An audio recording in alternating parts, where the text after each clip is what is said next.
நம்முடைய பிதாவாகிய தேவனாலும் கர்த்தராகிய இயேசுவினாலும் பரிசுத்த ஆவியினாலும் கிருபையும் சமாதானமும் ஆசீர்வாதமும் தொடர்ந்து நம்மிலே தங்கி பெருகட்டும். தேவ சமூகத்திற்குள்ளே என்கிற தலைப்பில் பலகைகளை குறித்து நம்ம தியானிச்சுக்கிட்டு இருக்கிறோம். ஆசரிப்பு கூடாரத்திற்குள்ளே, தேவ வாசஸ்தலத்திற்குள்ளே நிறுத்தப்பட்ட பலகைகள். அந்த பலகைகள் தேவ சமூகத்திற்கு உள்ளே வருவதற்கு முன்னால் என்ன வழியாக கடந்து வந்தது என்பதை குறித்து சில காரியங்களை நம்ம தியானிச்சோம். ஒன்று, மண்ணுக்கும் மரத்திற்கும் இருந்த உறவை விட்டு வெட்டி எடுக்கப்பட்டது. இது வேறு பிரிக்கப்படுதல் என்று சொன்னேன். இரண்டு, அதனுடைய கிளைகள் கழிக்கப்பட்டது. இது ஜென்ம சுபாவமாகிய சுபாவ கிளைகளை அழித்து விடுகிறது என்று சொன்னேன். மூன்று, பட்டைகள் அல்லது அதனுடைய தோள்கள் நீக்கப்பட்டது. தேவ சமூகத்தில் பலகைகளாய் நிறுத்தப்படுவதற்கு முன்னால தேவனுடைய பிள்ளைகள் தங்களுடைய மனமேட்டிமைகளையும் பெருமைகளையும் விட்டுவிட்டு தேவ சமூகத்துக்குள்ளால வரணும்னு. நான்காவதாக, உலர்த்தப்பட்ட அனுபவம். நீங்கள் தனித்து விடப்படுவீர்கள், நேசித்தவர்களாலே வெறுக்கப்படுவீர்கள். தேவ சமூகத்துக்குள்ளால பலகையை வந்து நிமிர்ந்து நிற்பதற்கு ஏதுவாக இன்னும் உங்களுக்குள்ளால இருக்கிறதான கொஞ்சம் ஈரத்தன்மைகளை எல்லாம் கர்த்தர் மாற்றுவதற்காக உலர்த்துவதற்கு கட்டளையிடுவார். ஐந்தாவதாக, பணிப்படுத்தப்பட்ட பலகைகள். பணிகள் என்பது எதை சொன்ன? நம்முடைய வாழ்க்கையில் வருகிற உபத்திரவங்களையும் பாடுகளையும் குறிக்கிறது என்று சொன்னேன். இந்த 5 காரியங்களை கடந்து வெளியில முடிஞ்சிச்சு. தேவ சமூகத்திற்குள்ளே பலகைகளாய் கொண்டு வந்து கர்த்தர் நிறுத்துகிறார். கடந்த 5 நாட்களில் 5 காரியங்களை தியானித்து விட்டோம். தேவ சமூகத்தில் வரும்போது வளைந்து கொடுக்காத பலகைகளாய், நிமிர்ந்து நிற்கிற பலகைகளாய் இருக்க வேண்டும். உண்மை, உத்தமம், நேர்மை, நீதியாகிய 4 காரியங்கள் அந்த பலகையிலே இருக்க வேண்டும். இரண்டாவதாக, சம அளவுள்ளவைகளாய் இருக்க வேண்டும். சமநிலை பிரமாணம். ஏற்றத்தாழ்வுகள் என்பது தேவ பிள்ளைகளுக்குள்ளாய், தேவ சபைக்குள்ளாய் இருக்கக்கூடாது. மூன்றாவதாக, ஒன்றோடு ஒன்று இசைந்திருக்க வேண்டும். இது எதை குறிக்கிறது? ஒரு மனதை குறிக்கிறது. தேவ சபையினுடைய ஒரு மனம் கெடுவதற்கு ஒருபோதும் தேவனுடைய பிள்ளைகள் காரணமாய் மாறிவிடக்கூடாது. நான்காவதாக, வெள்ளிப்பாதத்தின் மேல் நிறுத்தப்பட்ட பலகைகள். இது எதை குறிக்கிறது? இயேசு தன்னுடைய இரத்தத்தினாலே நம்மை மீட்டிருக்கிறார். நம்முடைய ஆத்தும ரட்சிப்பு பூரணமாகும் வரையிலும் மீட்கப்பட்ட நிலைமையிலே நாம் நிலைத்திருக்க வேண்டும். ஐந்தாவதாக, கடந்த நாளிலே ஒரு காரியத்தை சொன்னேன். தாழ்பாள்களினாலே இணைக்கப்பட்ட பலகைகள். இது எதை குறிக்கிறது? தேவனுடைய பிள்ளைகளுக்குள்ளாய் இருக்க வேண்டிய ஐக்கியத்தை குறிக்கிறது என்று சொன்னேன். தேவனோடும் தேவ சபையோடும் நீங்கள் ஐக்கியமுடையவர்களாய் இருக்க வேண்டும். ஒரு சரீரத்தில் இணைக்கப்பட்டிருக்கிறதான அவயங்களை போல ஒருவர் பாரத்தை ஒருவர் சுமந்து கிறிஸ்துவினுடைய பிரமாணத்தை நிறைவேற்றுகிறதான சபையாய், ஒருவரோடு கூட பரிசுத்தவான்களோடு கூட உள்ள ஐக்கியத்திலே வளருகிற சபையாய் தேவ சபை இருக்க வேண்டும் என்பதை குறித்து ஆண்டவர் சொன்னார். இன்றைக்கு இந்த தலைப்பில் பலகைகளை குறித்ததான செய்தியின் முடிவு வேளைக்கு வந்திருக்கிறோம். ஆறாவதாக, தேவ சமூகத்திற்குள்ளே நிறுத்தப்பட்ட பலகைகள் எப்படி இருக்க வேண்டும்? ஆண்டவர் என்ன சொல்லி இருக்கிறார்? யாத்திராகமத்தின் புஸ்தகம் 26ஆம் அதிகாரம் 29வது வசனத்திலே வேதம் சொல்கிறது. பலகைகளை குறித்த பிரமாணம் 26ஆம் அதிகாரம் 15 முதல் சில வசனங்களில் தொடர்ந்து எழுதப்பட்டிருக்கிறது. இப்ப 29வது வசனத்தை நம்ம வாசிக்கலாம். கர்த்தருக்கு ஸ்தோத்திரம். பலகைகளை பொன்தகட்டால் மூடி தாழ்பாள்களின் இடங்களாகிய அவைகளின் வளையங்களை பொன்னினால் பண்ணி தாழ்பாள்களை பொன்தகட்டினால் மூடக்கடவாய்ன்னு சொல்லிக்கிட்டு 30வது வசனத்தில் இன்னொரு எச்சரிப்புண்டாகும்படி மோசேக்கு ஒரு காரியத்தை சொல்கிறார். இவ்விதமாக மலையின் மேல் உனக்கு காண்பிக்கப்பட்ட மாதிரியின்படியே, எந்த வித்தியாசமும் இருக்காம கூட்டாம குறைக்காம அந்த மாதிரியின் படியே வாசஸ்தலத்தை நிறுத்துவாயாக. அப்ப ஆறாவதாக தேவ சமூகத்திற்குள்ளே நிறுத்தப்படுகிற இந்த பலகை ஒரு மரமாய் நின்ற பலகை, பலகையாய் மாறின சித்தி மரத்தினுடைய பலகை. நான் பணி தீர்க்கப்பட்டு விட்டேன் என்று அப்படியே வந்து நின்றுடக்கூடாது. கடைசி பகுதி என்ன? அது பொன்னினால் மூடப்பட்டிருக்க வேண்டும். 36ஆம் அதிகாரம் 34வது வசனத்தை வாசிக்கிறதான வேளையில வேதம் நமக்கு ஒரு காரியத்தை சொல்கிறது. 36, 34 பலகைகளை பொன் தகட்டால் மூடி தாழ்பாள்களின் இடங்களாகி அவைகளின் வளையங்களை பொன்னினால் பண்ணி தாழ்பாள்களை பொன் தகட்டால் மூடினான். தேவன் காண்பித்த மாதிரியின் படியே மோசே செய்கிறவர்களுக்கு சொன்னான். அந்த செய்கிறவர்கள் மோசே சொன்னதின் படியே அந்த பலகையை இப்ப என்ன பண்ணி இருக்காங்க? பொன் தகட்டினால் மூடி இருக்கிறார்கள். அல்லேலூயா. பொன் எதை குறிக்கிறது? பரிசுத்தத்தை குறிக்கிறது என்று சொல்லி நான் சொல்லி இருக்கிறேன். வேதத்துல ஒப்புமையாக சொல்லுகிற ஒரு காரியம் பரிசுத்தத்தை குறிக்கிறது. அப்ப தேவர் சமூகத்துக்குள்ளால் அந்த பலகைகள் நிறுத்தப்படுவதற்கு முன்பாக அவைகள் பரிசுத்தப்படுத்தப்பட வேண்டியது அவசியம். பலகைகள் நம்மை குறிக்கிறதுன்னு ஏற்கனவே நான் சொல்லி இருக்கிறேன். அப்ப நம்ம பரிசுத்தம் உள்ளவர்களாக தேவ சமூகத்தில் நிற்க வேண்டும். நம்முடைய வாழ்க்கையில் ஆண்டவர் விரும்பாத எந்த அசுத்தமும் இருக்கக்கூடாது. ஏசாயாவினுடைய உதடுகளில் இருந்த அசுத்தம் வார்த்தைகளில் இருந்துச்சு. அந்த ஏசாவினுடையதான உதடுகளில் இருந்த அசுத்தம் வார்த்தையாக நம்முடைய உதடுகளில் இருந்திடக்கூடாது. காயினுடைய உள்ளத்துக்குள்ளால இருந்த அசுத்தம் நம்முடைய உள்ளத்துக்குள்ளால இருந்திடக்கூடாது. நம்முடைய சிந்தைகள், வார்த்தைகள், கிரியைகள் எல்லாவற்றிலும் பரிசுத்தம் விளங்க வேண்டும். வெளிப்படுத்தின விசேஷம் 3ஆம் அதிகாரம் 18வது வசனத்துல நீங்க வாசிக்கிறதான வேளையில இந்த பொன்னை குறித்து வேதம் சொல்கிறது. நெருப்பிலே புடமிடப்பட்ட பொன் என்று சொல்லி வேதம் சொல்கிறது.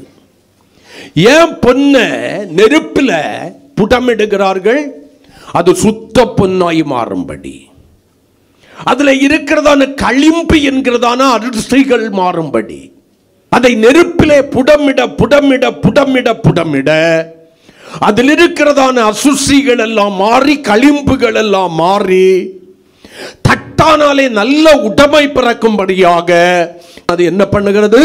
சுத்த பொன்னாய் மாறுகிறது. அல்லேலூயா. அப்ப தேவன் விரும்புகிறபடி நம்முடைய வாழ்க்கையை வணையணும்னா அந்த பொன்னாகிய புடமிடப்படுகிற அனுபவம் நம்முடைய வாழ்க்கையில வேணும். ஒரு பாடல்ல பாடுவோம், பொன்னை போல புடமிட்டாலும் பொன்னாக விளங்குவேன் என்றென்றுமே. ஆண்டவர் நம்மை புடமிடுவதற்கு பலவிதமான சோதனைகளை, உபத்திரவங்களை, பாடுகளை, நிந்தைகளை, அவமானத்தை நம்முடைய வாழ்க்கையிலே அனுமதித்தாலும், உங்களிடத்திலிருந்து நன்மை பெற்றவர்களே உங்களை குற்றம் சாட்டுகிற ஒரு சூழ்நிலைக்குள்ளால நீங்கள் தள்ளப்பட்டாலும் அந்த நேரத்தில் சோர்ந்து போகாதபடி, தேவனை விட்டு பின்வாங்குகிற இருதயம் இல்லாதபடிக்கு எல்லா வேளைகளிலும் அவர் உங்களை சுத்த பொன்னாய் புடமிடுவதற்கு அவருடைய கரத்திலே அடங்கி இருக்கிறவர்களாய் இருக்க வேண்டும். அல்லேலூயா. இப்பொழுது வாசஸ்தலத்துக்குள்ளால வந்தீங்கன்னா ஒரு பலகை கூட தெரியாது. எல்லாம் ஒழுங்குங்கிறவுமாய் இருக்கிறது, நேராய் நிற்கிறது, சம அளவுள்ளவைகளாய் இருக்கிறது, ஒன்றோடு ஒன்று இசைந்திருக்கிற ஒருமனப்பட்டதாய் இருக்கிறது. வெள்ளிப்பாதமாகிய மீட்பின் கிரியையின் மேல் நிலை நின்று கொண்டிருக்கிறது. அது மட்டுமல்ல, ஒருவரோடு கூட ஒருவர் ஐக்கியமாயிருந்து கொண்டிருக்கிறார்கள். அல்லேலூயா. இப்ப கடைசி அது பரிசுத்தத்தை ஜொலிக்க பண்ணுகிறது. யோபு சொல்லும் போது சொல்லுவார், யோபுவின் புஸ்தகம் 23ஆம் அதிகாரம் 10வது வசனத்தை கொஞ்சம் வாசிங்க. யோபு 23:10. ஆனாலும் நான் போகும் வழியை அவர் அறிந்திருக்கிறார், அவர் என்னை சோதித்த பின் நான் பொன்னாய் விளங்குவேன். அந்த சோதனை எனக்குள்ளால இருக்கிற களிம்புகளை எல்லாம் நீக்கும், அசுத்தங்களை எல்லாம் நீக்கும், இயேசுவை போல என்னை மாற்றும். 28ஆம் அதிகாரம் 1வது வசனத்துல சொல்றாரு, வெள்ளிக்கு விளைவிடமும் உண்டு, பொன்னுக்கு புடமிடும் ஸ்தலமும் உண்டு என்று சொல்லி யோபு அறிக்கையிடுகிறார். இந்த பகல் காலத்திலே தேவனுடைய வார்த்தையை கேட்டுக்கொண்டிருக்கிற தேவ சபையே, கர்த்தர் நம்மிடத்திலே புடமிட்டு நம்மை சுத்த பொன்னாய் விளங்க ஆரம்பிக்கிறார். காரணம், நம்மள பரிசுத்தம் சொல்லிக்கணும். ஆண்டவர் நம்மை அழைக்கும் போதே அதற்கென்று தான் அழைத்திருக்கிறார். 1 பேதுரு 1ஆம் அதிகாரம் 15-16 வசனங்களை நீங்கள் வாசிக்கிறதான வேளையில் வேதம் தெளிவாய் சொல்லுகிறது, உங்களை அழைத்தவர் பரிசுத்தராய் இருக்கிறது போல நீங்களும் உங்கள் நடக்கைகள் எல்லாவற்றிலும் பரிசுத்தராய் இருப்பீர்களாக. நடக்கைகள் எல்லாவற்றிலும். நான் எல்லாவற்றிலும் பரிசுத்தமாய் இருக்கிறேன், என்னுடைய பார்வையில் மட்டும் கொஞ்சம் தகராறு. நான் எல்லாத்திலையும் பரிசுத்தமாய் இருக்கிறேன், கேட்கறதுல மட்டும் கொஞ்சம் வீக்கு. யாரு என்ன சொன்னாலும் கேட்டுருவேன். நிதானித்தருகிற அனுபவம் எனக்குள்ளால இல்லை. ஆகையினாலே அந்த கேள்விகள் என்னை கரைப்படுத்துகிறது. நான் நினைக்கிறதையெல்லாம் பேசிக்கிட்டு என்ன பண்ண நானும் கண்ட்ரோல் பண்ணணும்னு நான் நினைக்கிற முடியலைன்னு சொல்லி வாயாடிகளாய் இருப்பதற்கு நம்ம என்ன பண்றோம்? வக்காலத்து வாங்குறோம். சொற்களின் மிகுதி நம்மை எதுவாய் மாற்றுகிறது? பாவிகளாய் மாற்றுகிறது. அசுத்தம் வார்த்தைகளிலே, சிந்தைகளிலே அசுத்தம். மனுஷனை தீட்டுப்படுத்துகிற காரியம் எங்கே இருக்கிறது? அவனுடைய இருதயத்திற்குள் இருக்கிறது என்று சொல்லி மத்தேயு, மார்க்கு, லூக்காவில் ஆண்டவர் சொல்லி இருக்கிறார். அவனை அசுத்தமாக்கிறது அவனுடைய இருதயத்தின் நினைவுகள், எண்ணங்கள், கைகளின் செய்கைகள் நம்மை அசுத்தமாய் மாற்றுகிறது. இப்படி ஒரு அவையை எனக்கு இது மட்டும்தான் சரியில்லை, எல்லாத்துலேயும் சரி, கொஞ்சம் குடுக்கல் வாங்கல சரியில்லை, எல்லாத்துலேயும் சரிதான் இருக்கிற, கொஞ்சம் வாய்ச்சவுடால் நான் பெருமையானவைகளை பேசுவேன். ஒரு காரியம் போதும் உன்னுடைய முழு சரீரத்தை என்ன பண்ணிரும்? கரைப்படுத்தி விடும். உன்னுடைய இரட்சிப்பின் வஸ்திரத்தை என்ன பண்ணிரும்? கரைப்படுத்தி விடும். உன்னுடைய பரிசுத்தத்தை இழக்க செய்துவிடும். அந்த ஒரு காரியத்தை நியாயப்படுத்துகிற ஆளா இல்லை. நீ மற்ற 99 காரியத்தில் சரியா இருக்கிறேன்னு நினைக்கிற நீ அந்த சரியில்லாத ஒரு காரியத்தை சரி பண்ணி பாரு, கர்த்தர் உன் நிமித்தம் மகிழுவார். நீதான் தேவ சமூகத்தில் தேவன் நிறுத்துவதற்கு தேவனால் தெரிந்து கொள்ளப்பட்ட பலகை. அந்த ஒரு காரியம்தான் தேவனுக்கு உன்னை குறித்த மனஸ்தாபம். நீ சொல்ற மனுஷன் அப்படி இப்படி இருக்கதான் செய்யுங்க, எவள் பரிசுத்தவான் உண்டு, எவள் பரிசுத்தவாட்டி என்று யாரும் இல்லைங்கிறதுக்காக தான் கர்த்தர் ஒன்ன தேடுறார். இன்னொருவருடைய குறைகளை கர்த்தருடைய கண்களுக்கு அடையாளம் காட்டுவது எதற்கு? அவர்களை விமர்சிப்பதற்கல்ல. அந்த குறையை நீ செய்து, அந்த தவறை நீ செய்து அவர்களை போல அசுத்தனாய் மாறிவிடக் கூடாது என்பதற்காக, நீ அந்த இடத்தில் அவனை சரிப்படுத்திக் கொள்ள வேண்டும் என்பதற்காக தான் கர்த்தர் அதை செய்கிறார். உன் பரிசுத்த குலைச்சல் அடைந்து விடக்கூடாது, பரிசுத்தத்தின் பூரணம் வேண்டும் என்பதற்காக கர்த்தர் அதை அனுமதிக்கிறார். அல்லேலூயா. இப்படி சொல்லிக் கொண்டே போகலாம். அப்ப பலகைகள் பொன்னினால், பொன் தகட்டால் மூடப்பட்டிருக்கிறது. அது எதை குறிக்கிறது? தேவனுடைய பிள்ளைகள் எல்லா வேளையிலும் பார்வையிலும், கேட்பதிலும், பேசுவதிலும், சிந்திப்பதிலும், செய்வதிலும், நடக்கையிலும் பரிசுத்தத்தை காத்துக்கொள்ள வேண்டும். உங்கள் நடக்கைகள் எல்லாவற்றிலும் என்று பேதுரு எழுதுகிறார். புதிய ஏற்பாட்டு சபையை மட்டும் இல்லை, இயேசு இந்த கல்வாரி சிலுவையில் மனிதனாக வந்து மனுக்குலத்தினுடைய பாவத்திற்காக மரிப்பதற்கு முன்பாக பஸ்காட்டுக்குட்டியின் இரத்தத்தினால் மீட்கப்பட்ட சபையிலேயும் அதை தான் கர்த்தர் எதிர்பார்த்தார்.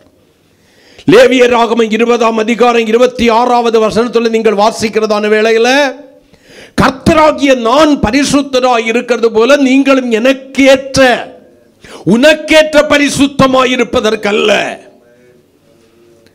உன்னை தெரிந்து கொண்டிருக்கிற கர்த்தருக்கேற்ற பரிசுத்தம் உடையவனாய் உடையவளாய் இருப்பதற்கு மற்ற ஜனங்களை விட்டு நான் உங்களை என்ன பண்ணினேன்? பிரித்தெடுத்தேன். சபை என்பது அல்லது இப்ப தேவ சமூகத்தில் நிறுத்தப்பட்டிருக்கிற பலகை என்பது சாதாரணமான அல்ல, உலகத்திலிருந்து வேறு பிரிக்கப்பட்டு பிரித்தெடுக்கப்பட்ட பலகை. பலகையை உன்னை எப்பொழுதும் பரிசுத்தம் என்ன பண்ணிடக்கூடாது? கெட்டிடக்கூடாது.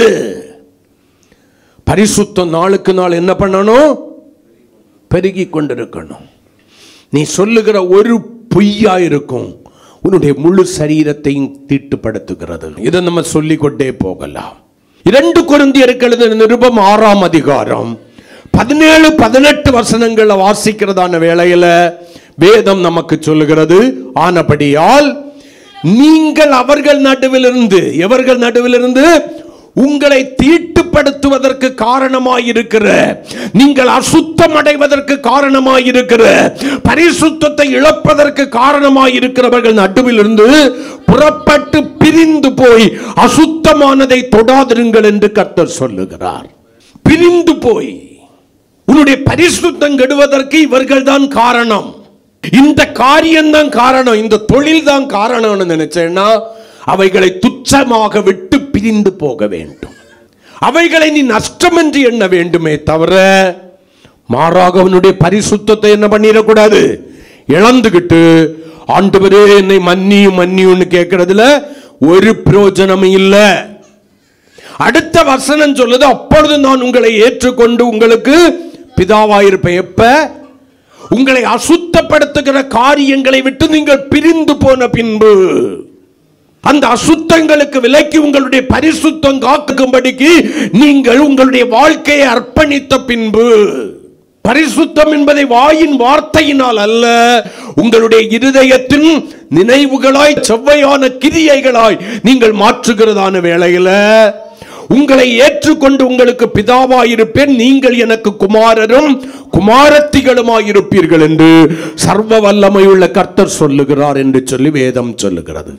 7ஆம் அதிகாரம் 1வது வசனம் சொல்லுகிறது, இப்படிப்பட்ட வாக்குத்தத்தங்கள் நமக்கு உண்டாயிருக்கிறபடியினால் பிரியமானவர்களே, மாமிசத்திலும் ஆவியிலும் உண்டான எல்லா அசுசியும் நீங்க நம்மை சுத்திகரித்துக் கொண்டு பரிசுத்தமாகுதலை, தேவனை போன்ற பரிசுத்தம். பரிசுத்தம்னா என்ன வார்த்தையா? நீங்க எப்ப இயேசுவை போல் அவருடைய சாயலுக்கு ஒப்பானவர்களாய் மாறுகிறீர்களோ அதுதான் பரிசுத்தத்தின் பூரணம். பரிசுத்தம்னு சொல்றதுக்கு இன்னைக்கு நிறைய பேருக்கு அர்த்தம் தெரியல. காலாகாலமாய் பிரசங்கிக்கிறவர்களுக்கு கூட பரிசுத்தம்னா ஒரு வார்த்தை என்று நினைக்கிறார்களே தவிர அதனுடைய அர்த்தம் புரியல. வருடக்கணக்காய் விசுவாசிகளாய் இருக்கிறவர்களுக்கு அர்த்தம் புரியல. பரிசுத்தம் என்றால் என்ன? உன்னை அழைத்தவருடைய சாயலுக்கு ஒப்பாய் பரிசுத்தராய் இருக்கிற, ஒருவரும் சேரக்கூடாத ஒளியிலே ஒளியாய் இருக்கிற என் இயேசுவின் சாயலுக்கு ஒப்பான சாயலாய் நீ வளர்ந்து பெருகுவதுதான், அவருக்கும் உனக்கு எந்த வித்தியாசமும் இல்லாம மாறுவதுதான் பரிசுத்தத்தின் பூரணம். அததான் கர்த்தர் நம்ம கிட்ட எதிர்பார்க்கிறார். அதனாலதான் பவுல் சொல்றாரு, கிறிஸ்து உங்களுக்குள்ளாய் இருக்கிறாரோ என்று தடவியாகலும் என்ன பண்ணுங்க, கண்டுபிடிங்க. பவுல் அப்படியே விடல, கிறிஸ்து உங்களுக்குள்ளாய் உருவாகும்படி நான் கற்ப வேதனைப்படுகிறேன் என்று சொல்லி சபை கிறிஸ்துவினுடைய சிந்தையிலும் கிறிஸ்துவினுடைய கிரியையிலும் கிறிஸ்துவினுடைய சாயலிலும் பூரணம் அடையும்படிக்கு பவுல் கற்ப வேதனைப்படுகிற ஒரு காரியத்தை பார்க்கிறோம். தேவஜனமே, மீரியாம் பரிசுத்தத்தை இழந்து போனாள். குஷ்டரோகியாய் மாறி பாளையத்திற்கு புறம்பே நின்று கொண்டிருக்கிறார். யார் மீரியாம்? பழைய ஏற்பாட்டின் முதல் அப்போஸ்தலன் ஆகிய மோசேயினுடைய சகோதரி. நான் அடிக்கடி அதை வித்தியாசமா சொல்லி இருக்கிறேன். மோசே இன்னைக்கு உயிரோட இருந்து தேவ சித்தத்தின்படி இத்தனை லட்சம் ஜனங்களை நடத்துகிறான்னா அதுல ஒரு பெரிய பங்கு யாருக்கு பங்குண்டு? ஆண்டவருக்கு. அப்புறம் மீரியாமுக்குண்டு. ஆமென்.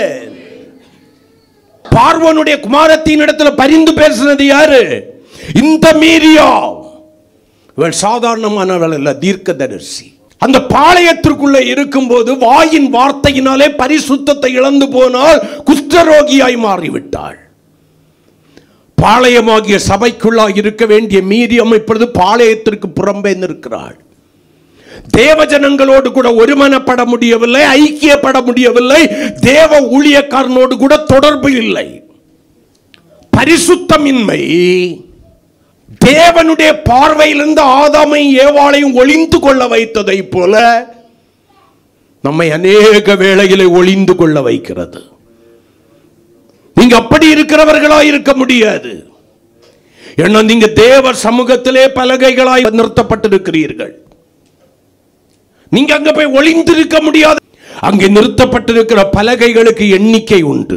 மாம்சத்திலும் ஆவியிலும் உண்டான அசுசி நீங்க உங்களை சுத்திகரித்துக் கொண்டு பரிசுத்தமாகுதலை, அதாவது கிறிஸ்துவின் சாயலுக்கு ஒப்பான சாயலாய் மாறுவதிலே பூரணப்படுங்கள். அதுதான் பரிசுத்தம்.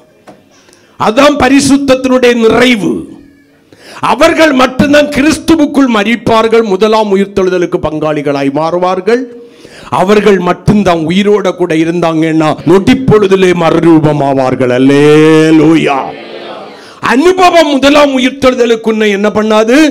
பங்குள்ளவனாய் மாற்றாது, பங்குள்ளவளாய் மாற்றாது. அனுபவம், இத்தனை வருஷ எக்ஸ்பீரியன்ஸ் இருக்குங்கிற அனுபவம் உன்னுடைய வாழ்க்கையை மறுரூபத்திற்கு ஆயத்தப்படுத்தாது. கிறிஸ்துவின் சாயலுக்கு ஒப்பான சாயலிலே பூரணம் அடைந்திருப்பாயானால், அவரை போன்ற பரிசுத்தம் உன்னுடைய வாழ்க்கையில இருக்குமேயானால், மரித்தாலும் முதலாம் உயிர்த்தெழுதலுக்கு பங்குள்ளவனாய் பங்குள்ளவளாய் மாறுவாய்.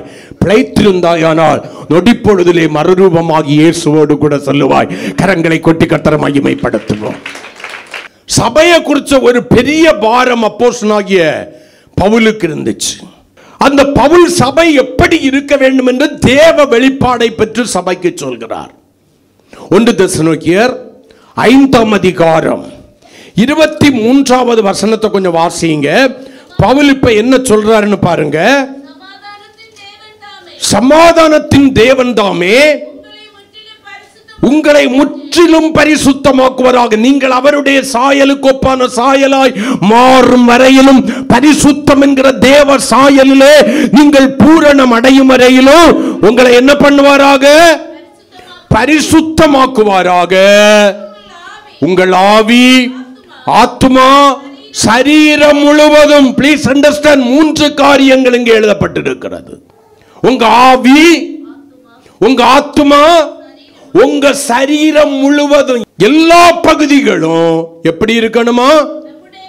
நம்முடைய கர்த்தராகிய இயேசு கிறிஸ்து வரும்போது குற்றமற்றதாய் இருக்கும்படி காக்கப்படுவதாக. அப்ப முதலாவது உன்னுடைய ஆவி பரிசுத்தமாய் இருக்கணும். ஆமென், அல்லேலூயா. ஆவி எப்படி இருக்கணும்?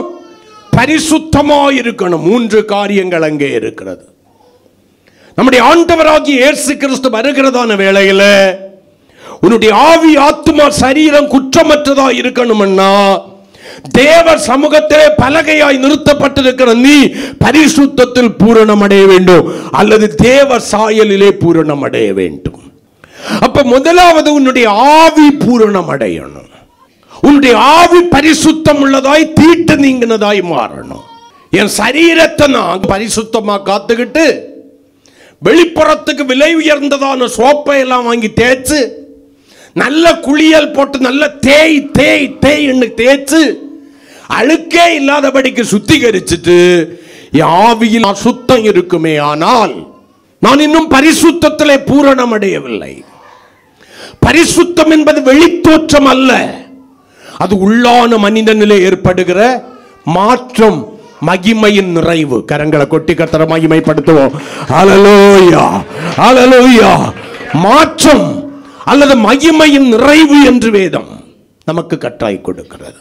அப்ப ஆவி குற்றமற்றதாய் இருக்கணும். ஆவியில குற்றம் இருக்கக்கூடாது. அந்த ஆவி குற்றமற்றதாய் இருக்கணும்னா பரிசுத்தம் தேவை. பரிசுத்தமாய் இருக்க வேண்டிய ஆவி குற்றமுள்ளதாய் மாறுச்சுன்னா தேவ சமூகத்துல போய் சேர முடியாது. ஆதாமுக்குள்ளால ஆவியை கொடுத்தது யாரு? ஆண்டவராகிய தேவன். ஆமென். தன்னுடைய ஜீவ சுவாசத்தை அவனுடைய நாசியிலே ஊதினார். அவன் ஜீவ ஆத்துமாவானான்.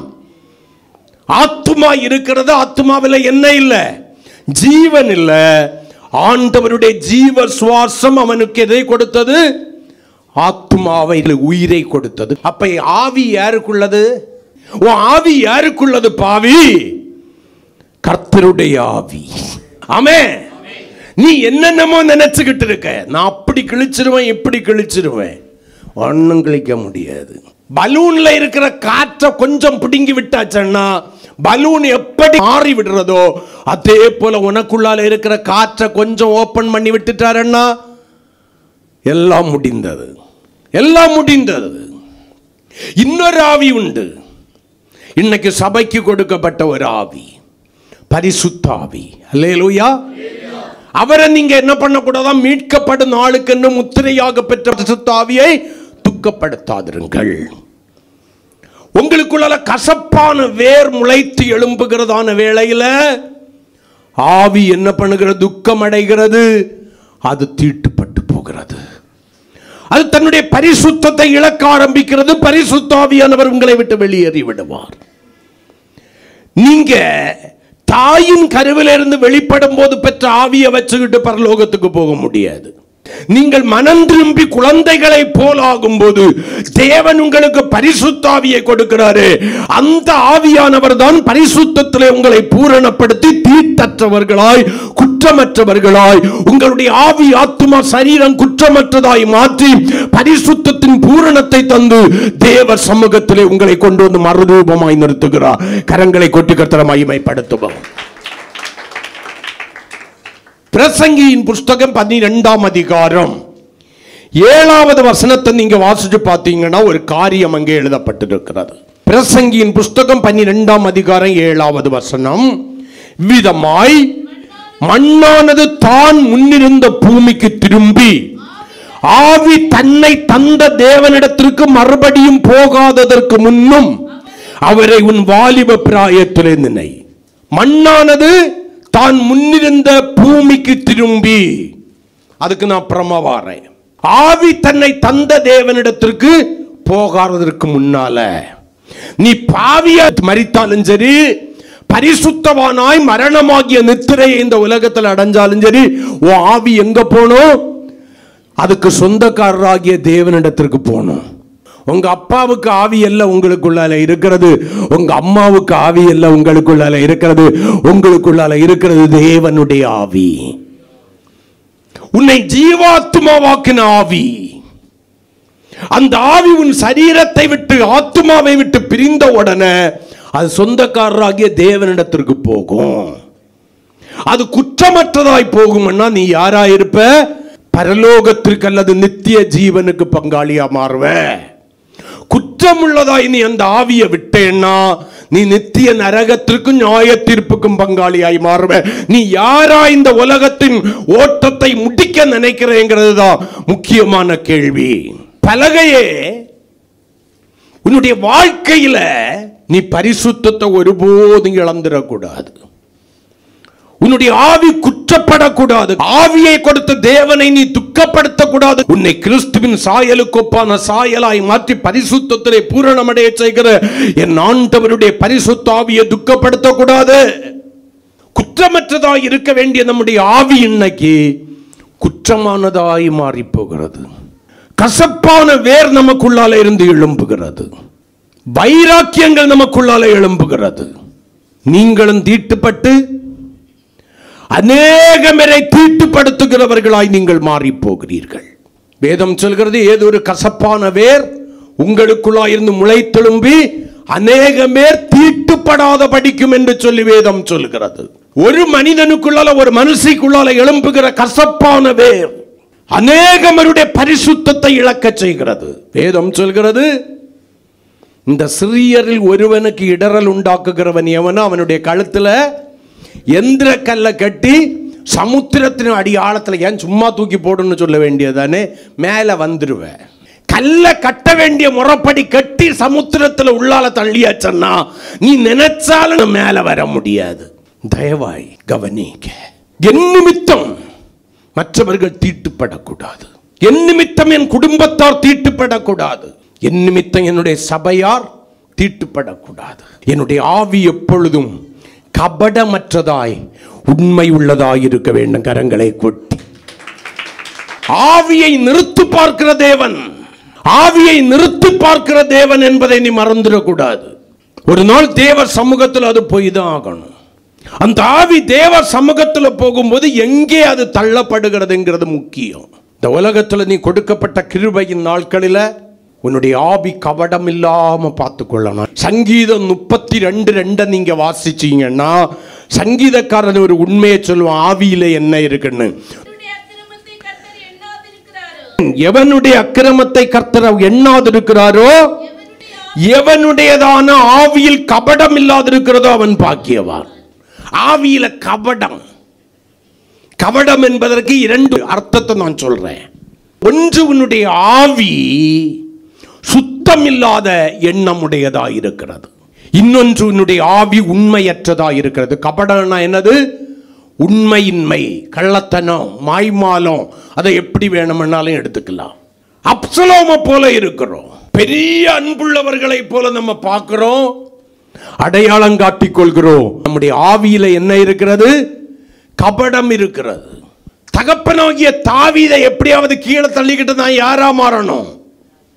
முழு ராஜ்யபாரத்தையும் கட்டிக்கொள்ள வேண்டும் என்கிற கபடம் அப்சலோமுக்குள்ளால இருந்துச்சு. கர்வாலி மரத்தில் தொங்கிக்கிட்டு இருக்கிறான். ஆமென் சொல்லுங்களேன். அப்பவும் தாவீது என்ன சொல்றான் அப்சலோமுக்காக? பிள்ளையாண்டானை மெதுவா நடத்துங்க. அது தகப்பனுடைய இருதயம். ஆனா பிள்ளையினுடைய இருதயம் எப்படி இருக்கு? தகப்பனை கொன்று போட்டு ராஜ்யபாரத்தை சுதந்தரிக்க வேண்டும். ஆவியில கபடம். இந்த வேஷத்தை தனக்குள்ளாய் வைத்து, ஆவியில உண்மையின்மை வைத்து குற்றப்படுத்தி தன்னுடைய ஆவியை வர்றவனையெல்லாம் கட்டி பிடிச்சது போதான்னு முத்தம் கொடுக்கிறான். நான் சொல்லல, பைபிள் சொல்லுது. வாரனையெல்லாம் கட்டி பிடிச்சு என்ன பண்றான்? முத்தம் கொடுக்கிறான். ஓ, மாய்மாலமான வார்த்தையினாலும் கிரியையினாலும் உன்னை பெரிய பரிசுத்தவானாய், பரிசுத்தவாட்டியாய், குற்றமற்றவனாய், குற்றமற்றவளாய் விளங்க பண்ணினேன்னா கர்த்தர் உன்னுடைய முகத்திரையை ஒரு நாள் கிழித்து போடுவார். தேவ சமூகத்துக்குள்ளால பலகையாய் இருக்க வேண்டிய நீ தொங்கக்கூடாத இடத்துல தொங்கிக்கிட்டு இருப்பார். வல்லையங்களுக்கு இரையாவாய். ஜாக்கிரதையாய் தேவனுடைய பிள்ளைகள் இருக்க வேண்டும். பாஸ்டர்னா பாஸ்டருக்கு ஏற்றபடி, விசுவாசி என்ன விசுவாசிக்கு ஏற்றபடி, அவிசுவாசி என்ன அவங்களுக்கு ஏற்றபடி வாழுகிறதல்ல வாழ்க்கை. அது கபடம் உள்ள ஆவியோடு உள்ள வாழ்க்கை. யார் என்ன பார்த்தாலும் பார்க்கலனாலும் எப்பொழுதும் பரலோகத்தின் தேவனுடைய கண்கள் என் மேல் நோக்கமாயிருக்கிறது என்கிற பயத்தோடு நடுக்கத்தோடும் ஆவியிலே உண்மை உள்ளவர்களாய் கபடமற்ற ஆவியோடு கூட நீங்கள் வாழ்வீர்களே ஆனால் ஆண்டவருக்கு முன்னால் ஆவி நிற்கிறதான வேளையில குற்றம் உடையதாய் அல்ல, குற்றமற்றதாயிருக்கும். நீ ஜீவனை சுதந்தரிப்பாய். கரங்களை கொட்டி தேவ சமூகத்தில் நிறுத்தப்பட்டிருக்கிற பலகையை நீ பிடுங்கி எறியப்படுகிற பலகையாய் அல்ல. ஆமென். அழைத்து நிறுத்தினவருடைய நோக்கம் நிறைவேறும் வரைக்கும் மீட்பாகிய வெள்ளியிலே நிலை நிற்கிற பலகையாய் மாறுவாய். அதை தான் கர்த்தர் நம்ம கிட்ட எதிர்பார்க்கிறார். பரிசுத்தத்தை இழந்து விடக்கூடாது. நிறைய வசனங்களை நான் எடுக்கலாம். ஆவியில என்ன இருக்கணும்? கர்த்தருக்கு ஸ்தோத்திரம். நீதிமொழிகள் 11:13 சொல்கிறது உண்மை இருக்கணும். இரண்டாவதாக கர்த்தருக்கு ஸ்தோத்திரம் ஆத்துமா. 1 தெசலோனிக்கேயர் 5ஆம் அதிகாரம் 23வது வசனத்தை மறுபடியும் வாசிப்போம். ஆவி குற்றமற்றதாய் இருக்கிறது மட்டுமல்ல, ஆத்துமா குற்றமற்றதாய். ஆண்டவர் பிரித்து சொல்றாரு. ஆத்துமா குற்றமற்றதாய் இருக்கணும்.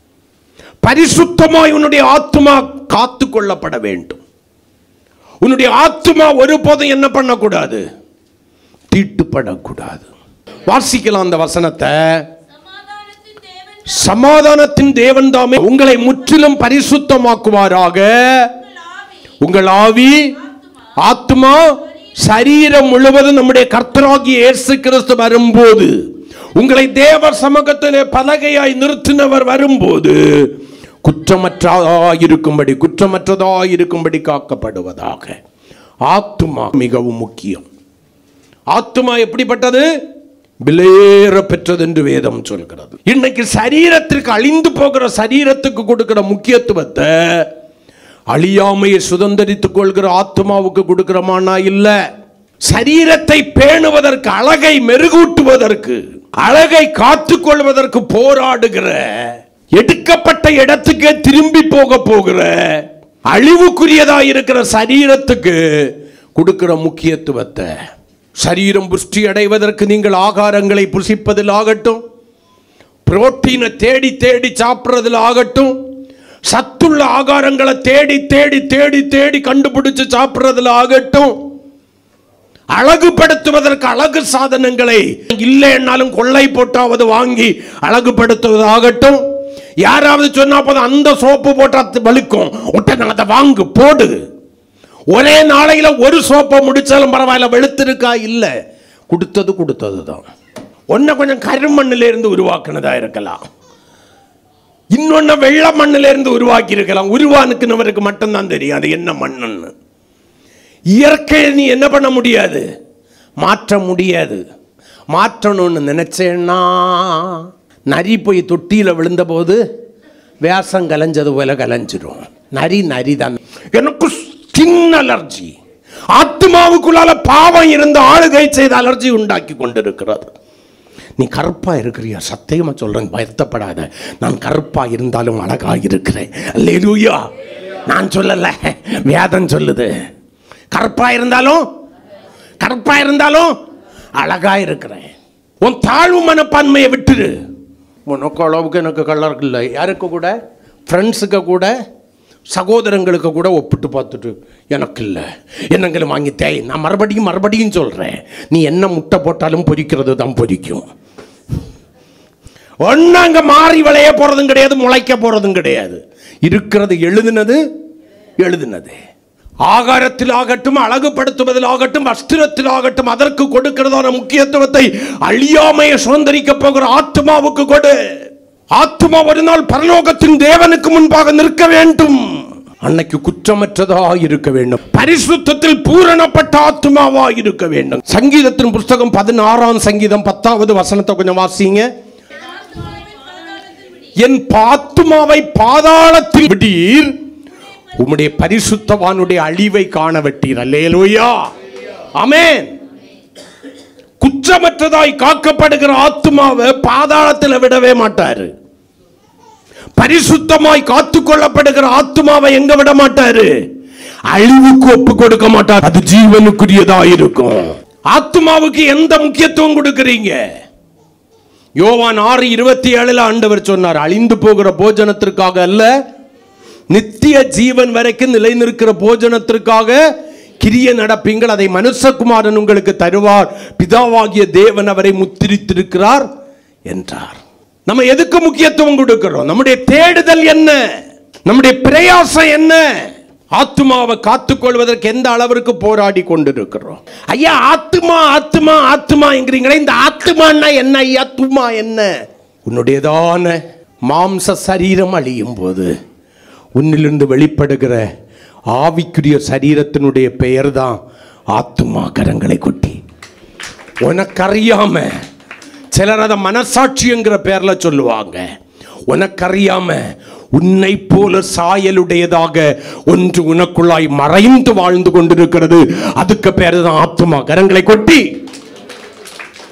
இத பவுல் நமக்கு விளக்கி காமிப்பாரு. 1 கொரிந்தியர் 15ஆம் அதிகாரம் 44வது வசனத்தை கொஞ்சம் வாசிங்க. நல்லா கவனிங்க. ஜென்ம சரீரம் மீன்ஸ் மாம்ச சரீரம் விதைக்கப்படும், மரணம் அடையும் போது ஆவிக்குரிய சரீரம் எழுந்திருக்கும். ஜென்ம சுபாவம் சரீரமும் உண்டு, ஆவிக்குரிய சரீரமும் உண்டு. ஜென்ம சரீரமும் உண்டு, ஆவிக்குரிய சரீரமும் உண்டு. ஜென்ம சரீரம் அழிவுக்குரியது, ஆவிக்குரிய சரீரம் மறுமைக்குரியது, ஜீவனுக்குரியது. அதுவும் எழுந்திருக்கு. அந்த அப்ப ஆத்துமானா என்ன சரீரம்? ஆவிக்குரிய சரீரம். உன்னை போலவே உன் சாயலின்படியே உனக்குள்ளாய் மறைந்திருக்கிற சரீரம். உன்னை விட்டு ஆவி பிரியும் போது இந்த ஆத்துமா வெளிப்படும். கரங்களை கொட்டி. ஆவி இருக்கா இல்லையான்னு உணரலாம். ஆத்துமாவை யாராலையும் பார்க்க முடியாது. மரித்தவனுடைய ஆத்மாவை மரித்தவனால தான் பார்க்க முடியும். அல்லேலூயா. சரி, அதோட முடிஞ்சுச்சா? இன்னும் தெளிவுபடுத்துறாரு. 52வது வசனத்தை எக்காலம் துணிக்கும், அப்பொழுது மரித்தோர் அழிவில்லாதவர்களாய் எழுந்திருப்பார்கள், நாமும் மறுரூபமாக்கப்படுவோம். அப்ப அந்த அழிவில்லாதவர்களாய் எழுந்திருக்க பண்ணுகிற அந்த ஆவிக்குரிய சரீரம் அல்லது மறுரூபமாகி இயேசுவோடு கூட சேர போகிறதான சரீரத்துக்கு பேரு தான் ஆத்மா என்கிற ஆவிக்குரிய சரீரம். கரங்களை கொட்டி. அதுக்கு ஒன்னு நீ ஆயத்தப்படுத்திக்கிடணும். அதுக்காக தான் சபை, அதுக்காக தான் ஒரு போதகன், அதுக்காக தான் பாவத்தை குறித்து, நீதியை குறித்து, நியாய தீர்ப்பை குறித்து கண்டித்து உணர்த்துகிற பரிசுத்த ஆவியானவர். அவருக்கு முக்கியமான வேலை என்ன தெரியுமா? நான் அடிக்கடி சொல்றத மறுபடியும் சொல்றேன். கை கொட்டுறதுக்கும் துள்றதுக்கும் கடந்து சத்தம் போடுறதுக்கும் உள்ளது வரல்ல. கிறிஸ்துவின் சாயலுக்கு ஒப்பான சாயலாய் உன்னையும் என்னையும் மாற்றுகிற உணர்வின் ஆவியானவர். அவர் உணர்ச்சியின் ஆவியானவர் அல்ல. நீ உணர்ச்சி அடைந்தும் சுபாவம் மாறலைன்னா ஒன்றும் நடக்க போகிறது கிடையாது. பாதாளம் கன்ஃபார்ம். பாதாளத்தில் திடீர்னு எழுதப்பட்டிருக்கு. நான் சொல்கிறேன், பாதாளத்துக்கு போயிடுவோம். உணர்வடைந்து தேவனை ஆராதிக்கிற உண்மையான அபிஷேகம் பெற்ற பரிசுத்த ஆவியானவரை தனக்குள் வைத்திருக்கிற, ஆமென், ஆவியானவரை பெற்றிருக்கிற ஆத்மாவை உடையவர்களாயிருந்தால் நீங்க அழிவை காண மாட்டீங்க. உங்க ஆத்மாவை பாதாளத்தில் விட மாட்டார் கரங்களை கொட்டி. அல்லேலூயா, அல்லேலூயா. இப்ப மகிமையில வாழ வேண்டிய ஆத்மா எங்க இருக்கிறதுன்னு தாவீது ஒரு காரியத்தை சொல்றார். 119ஆம் சங்கீதம் 25வது வசனத்தை வாசிக்கும் போது, என்னுடைய ஆத்மா மண்ணோடு ஒட்டி கொண்டிருக்கிறது என்று சொல்லுகிறார். மண் என்பது எதை குறிக்கிறது? உலக சிநேகத்தை குறிக்கிறது. ஆமென். மகிமையில இயேசுவோடு கூட வாழ வேண்டிய ஆத்மா உலகத்தினால் கரைப்பட்டு கிடக்கிறது. அவருக்கு முன்னால நிற்கும் போது என் ஆத்மா குற்றமுடையதாய் மாறிவிடும். மண் என்பது மண்ணோடு ஒட்டி கொண்டிருக்கிறது என்பது உலகத்தோடு கூட ஒட்டி உலகத்திற்கு ஒத்த வேஷம் தரிச்சுக்கிட்டு இருக்கு. நானும் ஆண்டவருடைய பிள்ளைன்னு வெளிப்புறம் அடையாளம் காட்டுறோம். ஆனா உலகத்தனுக்கு உலகத்துல இருக்கிற பற்றை விடையும் மண்ணு மேலையும் பொண்ணு மேலையும் பணத்துக்கு மேலையும் நமக்கு பற்று ஜாஸ்தி. உலகம் முழுவதும் அநீதிக்குள்ளாய் பொல்லாங்கனுக்குள்ளாய் கிடக்கிறது. அது இப்படி கிடந்தாலும் பரவாயில்ல, நானும் கொஞ்சம் என்ன பண்ணிக்கிறேன், அனுபவிச்சுக்கிறேன். விபச்சாரரே, விபச்சாரிகளே, உலக சிநேகம் தேவனுக்கு விரோதமான பகை என்று சொல்லி யாக்கோபு 4:4 யாக்கோபு சொல்றாரு. உலகத்துல சிநேகம் உள்ளவனா இருக்கிறவன் அல்லது சிநேகிக்க விரும்புகிறவன் தேவனுக்கு யாரா இருக்கிறான்? பகைஞனா இருக்கிறான்.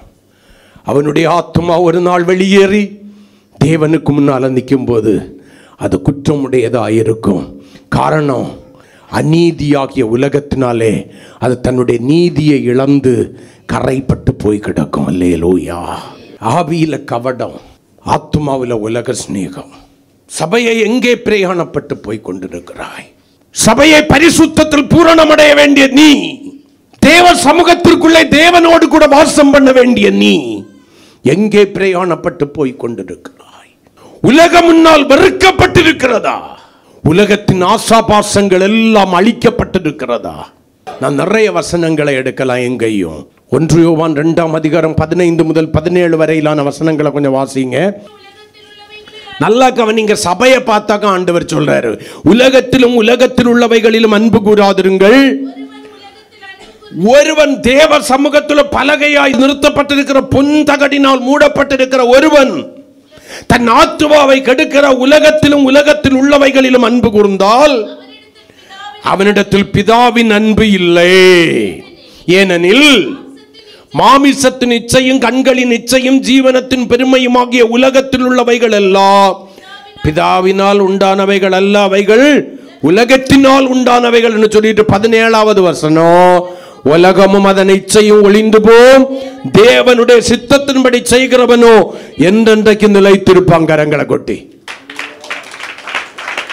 உங்க ஆத்மா உலகத்தோடு கூட அழிந்து நித்திய நரகாக்கினைக்கு போகாதபடி அது தேவனோடு கூட நித்திய காலமாய் நித்திய ஜீவனிலே வாழும்படிக்கு அதை குற்றமற்றதாய் காத்துக்கொள்ள வேண்டியது உங்கள் மேல் விழுந்த கடமை. உலகத்தால் கரைபடாதபடிக்கு காத்துக்கொள்ள வேண்டியது உங்கள் மேல் விழுந்த கடமை. கரங்களை கொட்டி. மூன்றாவதாக 1 தெசலோனிக்கேயர் 5ஆம் அதிகாரம் 23வது வசனத்தை மறுபடியும் வாசிப்போம். சமாதானத்தின் தேவன் தாமே உங்களை முற்றிலும் முற்றிலும் பரிசுத்தமாக்குவாராக.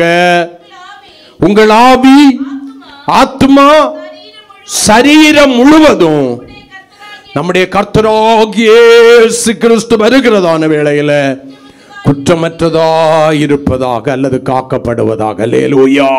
முதல்ல ஆவி கபடத்தினால தன்னை என்ன பண்ணுகிறது? அசுசிப்படுத்திக் கொள்கிறது. ஆத்மா மண்ணாகிய உலக சிநேகத்தை அல்லது உலகத்தோடு கூட ஒட்டி உலகத்தில் உள்ளவைகளை, அழிவுக்குரியவைகளை சிநேகித்து தன்னை தீட்டுப்படுத்திக் கொள்கிறது. சரீரம் அசுசிப்படுகிறது. சரீரத்தை அசுசிப்படுத்துறது நிறைய காரியங்கள் இருக்கிறது. நம்முடைய சரீரமாகிய மண்பாண்டத்தை சுத்தமாய் காத்துக்கொள்ள வேண்டிய நம்முடைய வாழ்க்கையை கண்களின் இச்சை. உன் கண்ணு சரியில்லைன்னா உன் சரீரம் முழுவதும் இருளா இருக்கும்னு இயேசு சொன்னார். இருளா இருக்கும், தீட்டா இருக்கும், அசுத்தமா இருக்கும். நல்லா கவனிங்க. யாருடைய சரீரமும் பரலோகத்துக்கு போக போவதில்லை. வேதம் தெளிவாய் சொல்கிறது, மாம்சம் இரத்தமும் தேவனுடைய ராஜ்யத்தை சுதந்தரிப்பதில்லை. அப்ப சரீரம் எங்க போகுமோ, நம்ம வாசிச்ச ஒரு வசனத்தை மறுபடியும் வாசிப்போம். பிரசங்கியின் புஸ்தகம் 12:7. இவ்விதமாய் மண்ணானது தான் இருந்த, மண்ணுங்க எதை தெரியுமா சொல்லி இருக்கு? உங்க சரீரத்தை. யான் முன்னிருந்த பூமிக்கு திரும்பி எழுதப்பட்டிருக்கிறது. ஆதாமை கர்த்தர் சிருஷ்டிக்கும் போது மண்ணினாலே சிருஷ்டித்தார். அல்லேலூயா. அப்ப இந்த சரீரம் எடுத்த இடத்துக்கு திரும்பும், ஆவி தன்னை உடையவருக்கு அனுப்பினவர் இடத்துக்கு போகும். ஆத்துமா நீ எங்க வாழ்றதுக்கு தகுதிப்படுத்தியோ அங்க போகும். சரீரம் அல்லது மண்ணானது முன்னிருந்த பூமிக்கு திரும்பி ஆவி தன்னை தந்த தேவனிடத்துக்கு போகும். அப்ப சரீரம் அழிவுக்குரியது. ஆனா அந்த சரீரத்தை நீங்க என்ன பண்ணக்கூடாது? கரைப்படுத்தி குற்றமுடையதாய் மாற்றக்கூடாது. உங்களுடைய சரீர பாண்டங்களை பரிசுத்தமாய் ஆண்டு கொள்ள பார்த்து இந்த விஷயத்தில் ஒருவனும் மீறாமலும் தன்னுடைய சகோதரனை வஞ்சிக்காமலும் இருக்க கடவான் என்று சொல்லி வேதம் சொல்கிறது. சரீர பாண்டத்தை பரிசுத்தமாய் ஆண்டு கொள்ள பார்த்து, சரீரம் பரிசுத்தத்தை இழந்து விடக்கூடாது. சரீரம் பரிசுத்தத்தை இழக்கும் போது யூதா சொல்றாரு, அது வஸ்திரத்தை கரைப்படுத்தி விடும். எந்த வஸ்திரத்தை? ஏசாயா 61:10 படி ரட்சிப்பின் வஸ்திரத்தையும் நீதியின் சால்வையும் கரைப்படுத்தி விடும். கர்த்தர் உன்னை தேவனுக்கு முன்பாய் நிறுத்துவதற்காக கொடுத்திருக்கிற உன்னுடைய பாவமாகிய அவலட்சணம் வெளியே தெரியாதபடி உன் நிர்வாணத்தை மறைப்பதற்கு கர்த்தர் கொடுத்திருக்கிற, உன்னுடைய அநீதி வெளியே தெரியாதபடிக்கு கர்த்தர் கொடுத்திருக்கிற ரட்சிப்பின் வஸ்திரமோ நீதியின் சால்வையோ கர்த்தருக்கு ஸ்தோத்திரம் அசுத்தமடையாதபடி, தீட்டுப்படாதபடிக்கு உன்னுடைய சரீர பாண்டம் எப்பொழுதும் பரிசுத்தமாய் காக்கப்பட வேண்டும். இல்லைன்னா மாம்சம் வஸ்திரத்தை என்ன பண்ணுது? தீட்டுப்படுத்துகிறது. வஸ்திரத்தை இழந்துட்டோம்னா எங்க போக முடியாது? மேகத்தில் இயேசுவோடு போக முடியாது. சும்மா எங்க இருந்து பாடிட்டு இருக்கலாம். வானத்தில் வானத்தில் நடுவானத்தில் இயேசுவின் கைகளில் நான் இருப்பே, பரமன் இயேசுவின் புன்னகை முகம் என் கண்களில் உள்ளத்தில் நிறைந்து நிற்கும். நாற்றிசை நின்றும் கூடுவாங்க. ஆனா நீ அந்த கூட்டத்தில் இருப்பியா? அவங்க தகுதி உள்ளவங்க கூடுவாங்க. அந்த கூட்டத்தில் சேர்றதுக்கு உனக்கு தகுதி இருக்கா? உன் சரீர பாண்டம் எல்லா விதத்திலும் பரிசுத்தமாய் கரைபடாமல் பாதுகாக்கப்படுகிறதா? ரோமர் 12:1 எழுதப்பட்டிருக்கும், உங்கள் சரீரங்களை பரிசுத்தமும் தேவனுக்கு பிரியமான ஜீவ பலியாக ஒப்பு கொடுக்க வேண்டும் என்று தேவனுடைய இரக்கங்களை முன்னிட்டு உங்களை வேண்டிக் கொள்கிறேன். இதுவே நீங்கள் செய்யத்தக்க புத்தி உள்ள ஆராதனை. சரீரங்களை பரிசுத்தமாய் ஒப்பு கொடுக்கணும். சும்மா உட்கார்ந்துகிட்டு பலிபீடத்தில் என்னை பரனே படைக்கின்றேனே இந்த வேளை. மாம்சம் குற்றமற்றதாய் மரிக்கணும். அது மண்ணுக்கு தானே போகுது. எப்படியும் வாழ்ந்துகிட்டு போயிருவோம் இல்லை. உங்கள் சரீரமாகிய மண்பாண்டங்கள் பரிசுத்தமாய் உங்களால் ஆண்டு கொள்ளப்பட வேண்டும். அதில் அசுசி இருக்கக்கூடாது. அது குற்றமுள்ளதாய் நிற்கக்கூடாது. பவுல் சொல்றாரு, சரீரத்தில் என்ன பண்ணுவாங்களா? அவங்க உபத்திரவப்படுவார்கள் என்று சொல்லி வேதத்தில் எழுதப்பட்டிருக்கிறது. சரீரத்துக்கு பரிசுத்தம் தேவையானா தேவை. அழிந்து போகிற சரீரத்தை புறம்பான அலங்கரிப்பினால் அலங்கரித்து அழகுபடுத்துறதை பார்க்கலும் நியாய தீர்ப்பினால் தீர்க்கப்படாதபடிக்கு அதை பரிசுத்தப்படுத்திக்கொள். ஜாக்கிரதை. சரீர பாண்டங்களை பரிசுத்தமாய் ஆண்டு கொள்ள பார்த்து அந்த சரீரத்தை பரிசுத்தத்தில் பூரணப்படுத்துங்கள். நீங்கள் தேவ சமூகத்து பலகைகள் என்பதை என்ன பண்ணாதீங்க, மறந்துடாதீங்க. 1 தெசலோனிக்கர் 4ஆம் அதிகாரத்தில் எழுதப்பட்டிருக்கிறது, அவர் நம்மை அசுத்தத்திற்கல்ல பரிசுத்தத்திற்கு அழைத்திருக்கிறார். அப்போ தேவ சமூகத்தில் நிறுத்தப்பட்டிருக்கிற பலகையே உன்னுடைய ஆவி, ஆத்மா, சரீரம் மூன்றும் என் ஆண்டவராகிய இயேசு கிறிஸ்துவின் வருகை நாளிலே அவருக்கு முன்பாக குற்றமற்றதாக இருக்கும்படி அது பரிசுத்தமாய் காக்கப்படட்டும். பலகையே, நீ புன்தகட்டினாலே மூடப்பட்டிருக்கிறாய். அதில் அசுத்தம் தேறுவதற்கு ஒருபோதும் இடம் கொடுத்து விடாதே. அல்லேலூயா. அவைகளை பரிசுத்தமாய் தெய்வ பயத்துடனே காத்துக்கொள்ளுங்கள். கர்த்தர் உங்களை ஆசீர்வதிப்பார். முழங்கால் படியிடுவோம். தேவ சமூகத்திற்குள்ளே நிமிர்ந்து நிற்கிற பலகையாய், சம அளவுள்ள பலகையாக, வெள்ளி பாதத்தின் மேல் நிற்கிற பலகையாக, தேவஜனமே இசைந்திருக்கும் பலகையாக, தாழ்பாள்களினால் இணைக்கப்பட்ட பலகையாக, பொன்தகட்டினால் மூடப்பட்ட பலகையாக இருக்கும்படி கர்த்தர் உன்னை அழைக்கிறார். சபையே, உன்னுடைய பரிசுத்தம் என்பது வெறும் வார்த்தையிலா, உன்னுடைய ஆவி, ஆத்மா, சரீரத்திற்குள்ளா? உன்னுடைய பரிசுத்தம் என்பது வெறும் வார்த்தையிலா, அல்லது இயேசுவின் சாயலுக்கு ஒப்பான சாயலாய் மாறுகிறதே இருக்கிறதா? உன்னுடைய பரிசுத்தம் என்பது வெறும் வார்த்தையிலா, அல்லது வாழ்ந்து மடிந்தாலும் உயிரோடு இருந்தாலும் இயேசுவோடு கூட சேருவதற்குள்ள பாக்கியத்தில் இருக்கிறதா? சபையே, ஆவியில கபடம் உண்டாக்கி தீட்டுப்படாதபடிக்கு, ஆத்மாவை உலக சிநேகத்திற்கு அடிமைப்படுத்த விடாதபடிக்கு, சரீரத்தை வேசித்தனங்களும் விபச்சாரங்களும் தேவன் விரும்பாத அசுத்தங்களும் மாம்ச இச்சைகளும் தீட்டுப்படுத்தாதபடிக்கு உன்னுடைய பரிசுத்தத்தை பயத்துடனே காத்துக்கொள்வாயா? கிறிஸ்துவனுடைய மாம்சம் குற்றமற்றது. அதே போல உன்னுடைய மாம்சம் குற்றமற்றதாக இருக்க வேண்டுமே. ஆவி குற்றமற்றதாக இருக்க வேண்டுமே. உன்னுடைய ஆத்மா குற்றமற்றதாக இருக்க வேண்டுமே. பலவிதமான அசுத்தங்களுக்கு இடம் கொடுக்கிறாயோ? பரிசுத்தமாகுதலை தெய்வ பயத்துடனே பூரணப்படுத்தி கொள்ளும்படிக்கு அழைக்கப்பட்ட சபையே, கெட்ட வார்த்தைகளை பேசி, பொய்யை பேசி, பெருமையானவைகளை பேசி, மேட்டிமையானவைகளை பேசி, உண்மைக்கு புறம்பான காரியங்களிலே கபடமாய் வாழ்ந்து உன்னை தீட்டுப்படுத்திக்கிட்டு இருக்கிறியா? இந்த காலை வேளையில் நான் பரிசுத்தராய் இருக்கிறது போல நீங்களும் எனக்கேற்ற பரிசுத்தவான்களாய் இருக்க வேண்டும் என்று உங்களை பரிசுத்தத்திற்கென்று அழைத்திருக்கிற ஆண்டவர் உங்கள் நடுவில் உலாவி கொண்டிருக்கிறார். பாளையத்திற்கு புறம்பே வனாந்திரத்தில் மற்றவர்களை காயப்படுத்துகிற, பார்ப்பதற்கு அழகற்ற சித்தி மரமாய் இருந்த உன்னையாக்கும் தேவ சமூகத்தில் பலகையாய் கொண்டு உள்ள நிறுத்தி வச்சிருக்கிறார். தேவ சமூகத்துக்குள்ள அவருடைய பரிசுத்தத்தை உனக்கு பங்காக தந்தார் என்று எபிரேயர் 12 வாசிக்கிறோம். காரணம் என்ன தெரியுமா? அவருடைய பரிசுத்தத்துக்கு ஒப்பான அந்த பரிசுத்தத்தை நீ குறைஞ்சு போயிடக்கூடாதுங்கிறதுக்காக பங்காக தந்தார்.